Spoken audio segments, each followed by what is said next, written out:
बोल वृंदावन बिहारी लाल की जय।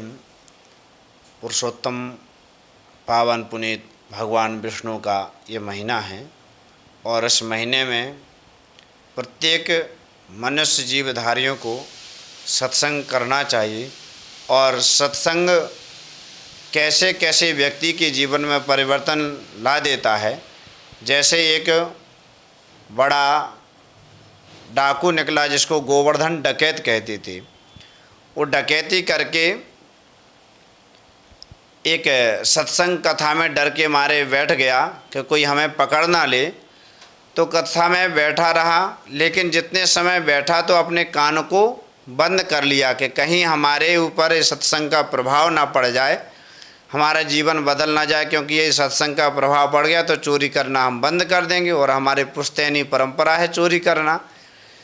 तो वो कानों को बंद कर लिया। जैसे व्यास जी भगवान की सुंदरता का वर्णन करने लगे कि भगवान कैसे सुंदर सोने के मुकुट पहने हैं, लकुट धारण किए हैं, बंसी भी सोने की है और उनकी करधनी भी सोने की है। सोने का नाम सुनते ही चोर ने कान से उंगली निकाल दी। उंगली निकाली तो सुनने लगा कि ऐसा इतना सुंदर कौन है जो इतना सोना चांदी पहन करके घूमता रहता है। उन्होंने कहा वो गायों को चराते रहता है, जंगल में घूमता रहता है। तो गोवर्धन डकैत कहने लगा तब तो बन गई बात, जंगल में घूमता है, गायों को चराता है तो मौका मिल जाएगा। तो गोवर्धन डकैत इतना सुनते ही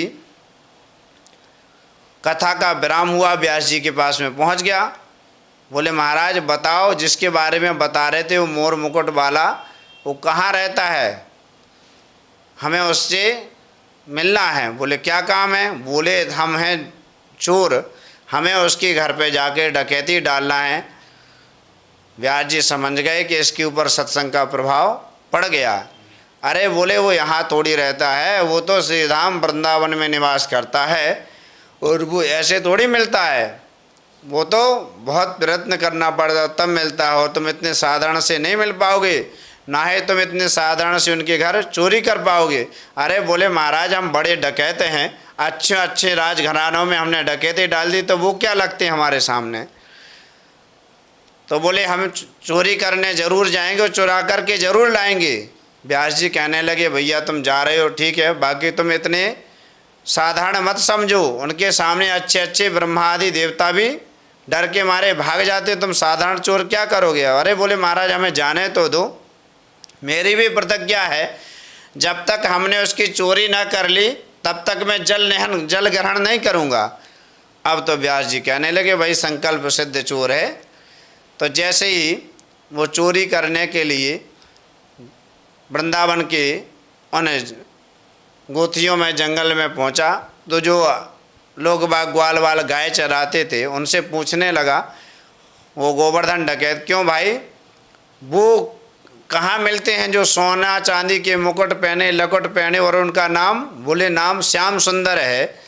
तो बोले अरे वो तो गई जमाने की बीती बातें हैं, ये कई युगों पुरानी बातें, वो तो भगवान थे, कहाँ ढूंढ रहे हो। बोले नहीं नहीं हमें पागल मत बनाओ, अभी अभी की ताज़ा खबर है, व्यास जी ने अभी बताई है कि वो श्याम सुंदर जंगल में गाय चराने के लिए आते हैं और मुकुट लकुट और करधनी सोने की पहने रहते हैं, हमें उनकी चोरी करना है। अरे बोले जाओ जाओ, बहुत देखे ऐसे।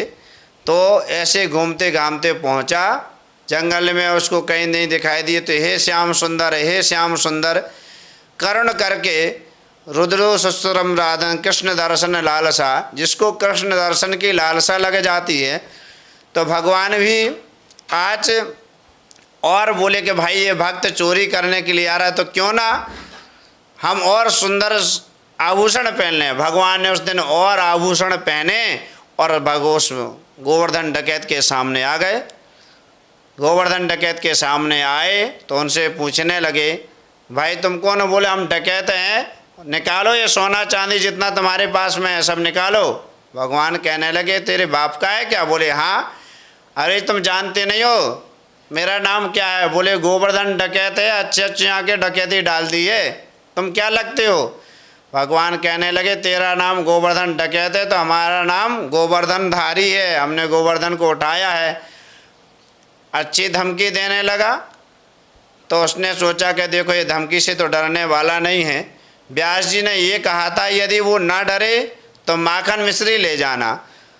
तो जैसे ही उन्होंने देखा कि अरे लाला ये माखन मिश्री को पाले, इसके बाद अपन फिर बात करेंगे। जैसे ही उन्होंने माखन मिश्री की बात की, भगवान ने माखन मिश्री पाया और उसके प्रेम में विह्वल होकर के पूरा सोना चांदी उतार दिया और सोना चांदी उतार को दे दिया। बोले अब ले जाओ अपने घर।